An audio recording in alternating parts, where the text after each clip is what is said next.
এজন্য আমাদের সব সময়ের জন্য ইবাদতের মাধ্যমে আমরা দিন কাটাতে পারি, ইবাদতের মাধ্যমে দিন শুরু করতে পারি, ইবাদতের মাধ্যমে আমরা দিন শেষ করতে পারি, ইবাদতের মাধ্যমে আমরা 24টা ঘন্টায় আমরা ইবাদতের মাধ্যমে কাটাইতে পারি। কিন্তু আমাদের মধ্যে এরকম হিম্মত নাই, আমাদের মধ্যে এরকম সাহস তৈরি হয় না। কিন্তু ইবাদতের মাধ্যমে যে আমরা সময়গুলো কাটাতে পারবো, এই নিয়মগুলো আমাদের অনেকের জানা নাই। আমরা যদি ঘুমানোর পূর্বে আমরা যদি বিশ্বনবী সাল্লাল্লাহু আলাইহি ওয়াসাল্লামের শেখানো পদ্ধতি, সাহাবায়ে কিরামদেরকে যে পদ্ধতি থেকে দোয়া শিখাইয়েছেন, আল্লাহুম্মা বিসমিকা আমুতু ওয়া আহইয়া, এই দোয়াটি পড়ে যদি কোনো ব্যক্তি ঘুমাইতে পারে, যতক্ষণ পর্যন্ত ঘুম থেকে উঠবে না ততক্ষণ পর্যন্ত তার আমলনামার মধ্যে নেকি লিখতে থাকবে। বলি সুবহানাল্লাহ। তাহলে আমরা এগুলো তো পড়ি না, এগুলো পড়ি না। আমরা ঘুমানোর সময় গান চালু করে দিয়ে ঘুমাই, আমাদের কানের মধ্যে গানের তার লাগাইয়া আমরা মোবাইলের মধ্যে সাউন্ড বাড়িয়ে দিয়ে আমরা সেখানে গান শুনতে শুনতে আমরা কখন ঘুমিয়ে যাই আমরা নিজেও টের পাই না। আবার কখন ফজরে আজান দেয় এটাও আমরা বলতে পারি না।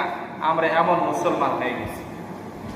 অথচ আপনি শুধু একটি দোয়া পড়ে ঘুমানোর কারণে, একটি দোয়া আল্লাহুম্মা বিসমিকা আমুতু ওয়া আহইয়া, একটি দোয়া পড়ে ঘুমানোর কারণে যতক্ষণ পর্যন্ত আপনি ঘুম থেকে উঠবেন, আপনি একটিবার চিন্তা করেছেন যতক্ষণ পর্যন্ত ঘুম থেকে উঠবেন না আপনার আমলনামার মধ্যে ততক্ষণ পর্যন্ত শুধু কি লেখা হবে? নেকি লেখা হবে। আবার আপনি যদি ঘুম থেকে উঠে পড়েন আলহামদুলিল্লাহিল্লাযী আহইয়ানা বা'দা মা আমাতানা ওয়া ইলাইহিন নুশুর, আবার ঘুম থেকে উঠে ঘুমানো পর্যন্ত আপনার আমলনামার মধ্যে ফেরেশতারা নেকি লিখতে থাকে। বলি সুবহানাল্লাহ। তাহলে ইবাদতের মাধ্যমে আমাদেরকে বিশ্বনবী সাল্লাল্লাহু আলাইহি ওয়াসাল্লাম দিন শুরু করতে বলেছেন, ইবাদতের মাধ্যমে দিন শুরু করতে বলেছেন, ইবাদতের মাধ্যমে আমাদেরকে 24টা ঘন্টা কাটাইতে বলেছেন।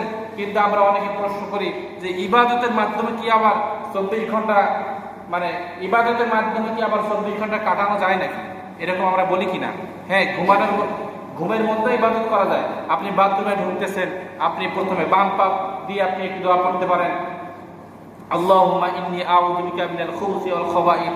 আপনি যতক্ষণ পর্যন্ত বাথরুমের মধ্যে আপনি বাথরুম করবেন ততক্ষণ পর্যন্ত আমার আমলনামার মধ্যে নেকি লিখতে থাকে। সব সময়ের জন্য নেকি অর্জন করা যায়, সব সময়ের জন্য ইবাদতের মধ্যে সময় কাটানো যায়। কিন্তু এইগুলো আমাদের জানা নাই, যদিও বা জানা থাকে এগুলো আমাদের মানার কোনো কি নাই, চেষ্টা নাই। বিশ্বনবী সাল্লাল্লাহু আলাইহি ওয়াসাল্লাম ইবাদতের মাধ্যমে যে দিন শুরু করতে বলেছেন, আমরা কি ইবাদতের মাধ্যমে দিন শুরু করি না? ফজরের নামাজের মাধ্যমে যদি আমরা দিন শুরু করতে পারি তাহলে সেইটাই হবে ইবাদতের মাধ্যমে দিন শুরু। আর আমরা যদি ফজরের নামাজের মাধ্যমে দিন শুরু করতে না পারি, বিশ্বনবী বলেন ওই ব্যক্তি আল্লাহর জিম্মায়, মানে ওই ব্যক্তি আল্লাহ তাআলার জিম্মা হতে বাহির হয়ে যায়। ওই দিনের মধ্যে তার যদি মৃত্যু হয় কিয়ামতের ময়দানে, ওই ব্যক্তি যে রাসূলের উম্মত এই বলে রাসূল সাল্লাল্লাহু আলাইহি ওয়াসাল্লাম কখনো পরিচয় দেবেন না। চিন্তা করেছেন? তাহলে ফজরের জামাতের মধ্যে আমাদের মানুষ খুঁজে পাওয়া যায় না। এতগুলো মানুষ কোথায় থাকি আমরা? কোথায় থাকি? আমাদের কি নবীজির সুপারিশ পাওয়ার কি, মানে নবীজি সাল্লাল্লাহু আলাইহি ওয়াসাল্লামের সুপারিশ পাওয়ার কি ইচ্ছা হয় না? আমাদের ইচ্ছা হয় না? অবশ্যই ইচ্ছা হয়। কিন্তু শুধু ইচ্ছা হলে হবে না, ইচ্ছা হওয়ার পাশাপাশি আমাদেরকে মসজিদে আসতে হবে, আবাদ করতে হবে। যারা নামাজ পড়ে না তাদেরকে নামাজে আসার জন্য আহ্বান করতে হবে। কিন্তু আমাদের মধ্যে এগুলো নাই। আমাদের মধ্যে আছে শুধু দুনিয়ার প্রতিযোগিতা, দুনিয়ার বাজার কিভাবে করা যাবে সেই প্রতিযোগিতায় আমরা ব্যস্ত হয়ে পড়েছি।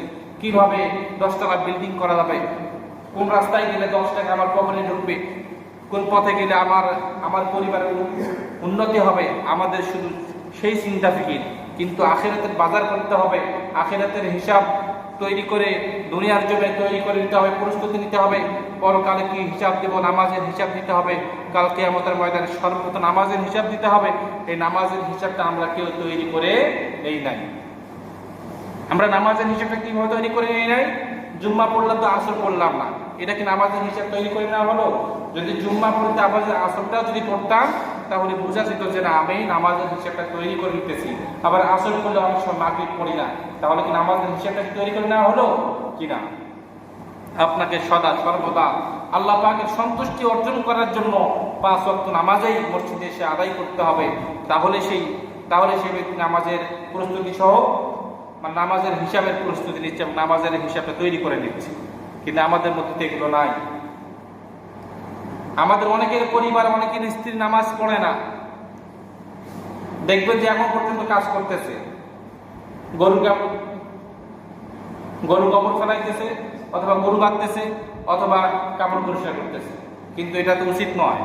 এটা তো একজন বিশ্বনবী সাল্লাল্লাহু আলাইহি সাল্লামের ওনার উম্মতের পরিচয় এটা নয়।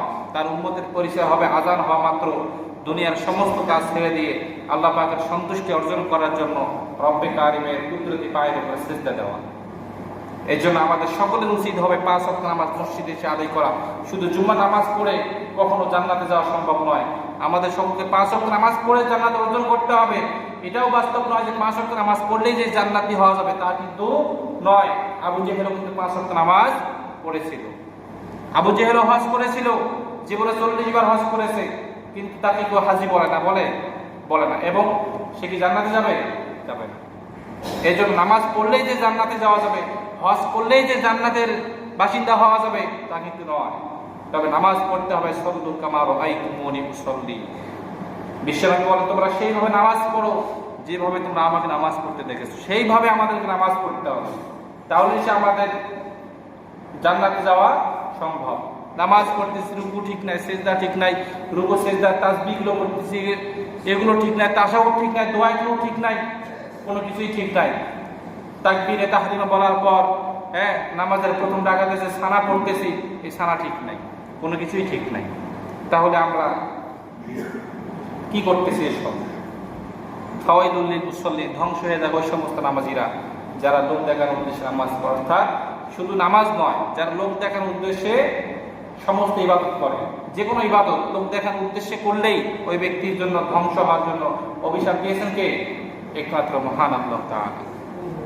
সুতরাং আমাদের সকলকে নামাজ পড়তে হবে সল্লু কামা রাআইতুমুনি উসাল্লি, সেইভাবে নামাজ পড়তে হবে যেভাবে বিশ্বনবী সাল্লাল্লাহু আলাইহি ওয়াসাল্লাম আমাদেরকে নামাজ পড়ার জন্য তাগিদ করেছেন।